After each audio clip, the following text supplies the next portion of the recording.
Metric ratios, so you want to remember that the sine is opposite over hypotenuse. The cosine is the adjacent leg over the hypotenuse. And the tangent is the opposite over the adjacent leg. Okay, so we already went through kind of how to find those on the triangle. Let's do an example. If you don't have these in your notes, you need to have them in there. Okay, so for this triangle, let's find the sine of m, the cosine of m, and the tangent of m. So again, the first thing you want to do when you look at your right triangle is say, okay, where's the hypotenuse? The hypotenuse is always that longest side that's across from the right angle. So this is my hypotenuse. And you do that so you don't accidentally label it as an opposite or adjacent side. Okay, it's the hypotenuse. The next thing I want to do is say, okay, what angle am I working with? I'm working with angle M. Because my answers would be different if I were finding angle L. For angle M, I'm going to label the opposite leg. So the leg opposite M is the one across the triangle from it. So this is my opposite leg. The adjacent leg is the one touching it. Again, that's why we marked our hypotenuse, and so we didn't accidentally try and make this our adjacent leg. It can't be, because it's not a leg, it's the hypotenuse. Okay, then we take a look in our notes. We want to find the sine of M. We remember that sine is opposite over hypotenuse.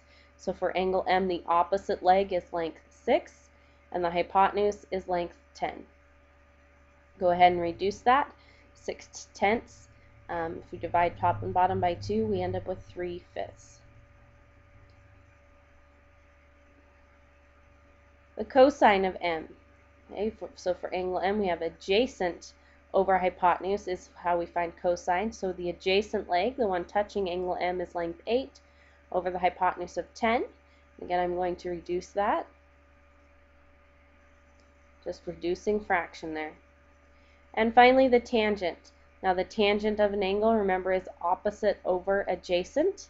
So we don't even use hypotenuse on tangent. We use opposite side, which is length 6, over the adjacent side, which was length 8, and we reduce that.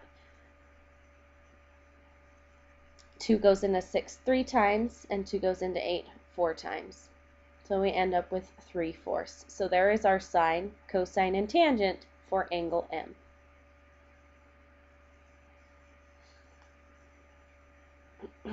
Okay, here's our next one. Write cosine A as a fraction and as a decimal number rounded to the nearest hundredth.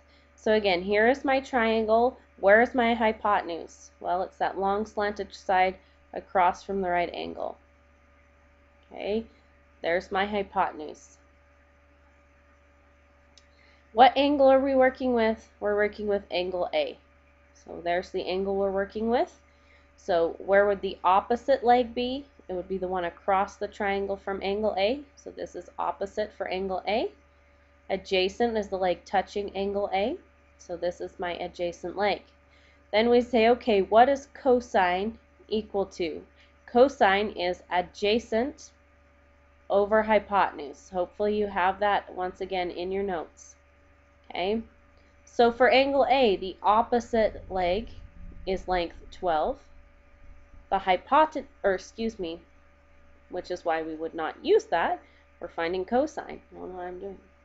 Okay, the adjacent leg for angle A is 16. The hypotenuse is 20. So the cosine of angle A is 16 over 20. If we reduce that fraction, 4 goes into 16 4 times, and 4 goes into 25 times. Here is our cosine in reduced fraction form. They also wanted it as a decimal number rounded to the nearest hundredth. So we would take 4 divided by 5. You take the top divided by the bottom to find the decimal number, which gives me 0.8. If you want to throw a 0 on the end there, you can, since there were no other numbers, to get it to 2 decimal places, because that's what hundredth represents, is 2 decimal places.